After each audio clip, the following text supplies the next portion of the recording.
Hi friends! ఈరోజు మన ఛానల్లో చాలా టేస్టీగా తయారు చేసుకునే గుత్తొంకాయ కర్రీ ఎలా ప్రిపేర్ చేసుకోవాలో చూద్దామండి. మీరు ఎన్నో రకాలుగా గుత్తొంకాయ కర్రీ చేస్తూ ఉంటారు కదా! అయితే ఈ ప్రాసెస్‌లో కూడా ఒక్కసారి చేసి చూడండి, చాలా బాగా వస్తుంది. ముందుగా స్టవ్ ఆన్ చేసుకొని స్టవ్ పై ఒక ప్యాన్ పెట్టుకొని దానిలోకి హాఫ్ కప్పు పల్లీలు, కొన్ని ఎండుమిర్చి, కొన్ని కొబ్బరి ముక్కలు, కొన్ని మసాలా దినుసులు, కాస్త జీలకర్ర వేసుకొని వాటన్నిటిని కూడా మంటని మీడియం ఫ్లేమ్‌లో పెట్టుకొని బాగా వేయించుకోవాలి. అవి బాగా వేగి వాటి నుండి మంచి అరోమా వచ్చిన తర్వాత వాటిని ఒక ప్లేట్‌లోకి తీసుకొని చల్లారబెట్టుకోవాలి. అవి పూర్తిగా చల్లారిన తర్వాత వాటిని మిక్సీ జార్‌లో వేసుకొని మూత పెట్టుకొని మెత్తగా మిక్సీ పట్టుకోవాలి. ఈ విధంగా మిక్సీ పట్టుకున్న తర్వాత అందులోకి కట్ చేసి పెట్టుకున్న కొన్ని ఆనియన్స్‌ను, కొన్ని టొమాటోస్‌ని వేసుకోవాలి. ఈ విధంగా ఆనియన్స్, టొమాటోస్ వేసుకున్న తర్వాత దానిపై మూతని పెట్టుకొని మెత్తటి పేస్టులాగా మిక్సీ పట్టుకోవాలి. ఇలా మిక్సీ పట్టుకున్న దానిని పక్కన పెట్టుకొని చిన్న సైజు వంకాయలను తీసుకొని వాష్ చేసుకొని వాటిని వీడియోలో చూపించిన విధంగా నైఫ్‌తో కట్ చేసుకోవాలి. అన్నిటినీ కూడా అదే ప్రాసెస్‌లో కటింగ్ చేసుకోవాలండి. ఈ విధంగా కట్ చేసుకున్న తర్వాత స్టవ్ ఆన్ చేసుకొని స్టవ్ పై ఒక ప్యాన్ పెట్టుకొని దానిలోకి 3 స్పూన్ల ఆయిల్‌ను వేసుకోవాలి.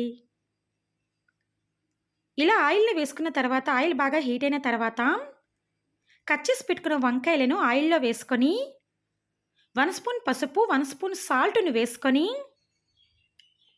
ఆ వంకాయలను ఒక 15 నిమిషాల పాటు మీడియం ఫ్లేమ్‌లో ఫ్రై చేసుకోవాలి. ఒక 5 నిమిషాల పాటు లో ఫ్లేమ్‌లో కూడా ఫ్రై చేసుకోవాలండి. ఇలా వంకాయలు బాగా ఫ్రై అయిన తర్వాత వాటిని ఒక ప్లేట్‌లోకి తీసుకోవాలి. ఈ విధంగా అన్నిటిని కూడా తీసుకున్న తర్వాత వీటిని పక్కన పెట్టుకొని అదే ప్యాన్‌లోకి కాస్త జీలకర్ర, కాస్త ఆవాలు, కట్ చేసి పెట్టుకున్న ఆనియన్స్, పచ్చిమిర్చి, కరివేపాకు వేసుకొని వీటన్నిటిని కూడా బాగా ఫ్రై చేసుకోవాలి. ఇవి బాగా ఫ్రై అయిన తర్వాత 1 స్పూన్ అల్లం వెల్లుల్లి పేస్ట్‌ని కూడా వేసుకొని అది పచ్చి వాసన పోయేంత వరకు బాగా వేయించుకోవాలి. ఇవన్నీ ఆయిల్‌లో బాగా ఫ్రై అయిన తర్వాత 1 స్పూన్ కారాన్ని కూడా అందులో వేసుకోవాలండి.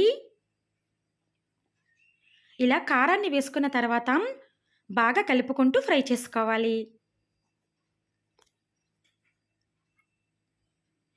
తర్వాత దానిలోకి మిక్సీ పట్టుకున్న మసాలా పేస్ట్‌ను వేసుకోవాలి. ఇలా మసాలా పేస్ట్ అంతా కూడా వేసుకున్న తర్వాత అవన్నీ బాగా కలిసేలాగా కలుపుకోవాలి. తర్వాత మిక్సీ జార్‌లో కొన్ని వాటర్‌ని వేసుకొని వాటర్‌ని కూడా వేసుకొని మరొకసారి మిక్స్ చేసుకోవాలి. ఇలా అంతా బాగా కలిసిపోయిన తర్వాత దానిపై మూతని పెట్టుకొని ఒక్క 5 నిమిషాల పాటు మగ్గించుకోవాలండి. 5 నిమిషాల తర్వాత మూత తీసి దానిలోకి ముందుగా ఆయిల్‌లో ఫ్రై చేసుకున్నాం కదా! ఆ వంకాయలను వేసుకోవాలి. అలాగే సరిపడినంత వాటర్‌ని వేసుకొని బాగా కలుపుకొని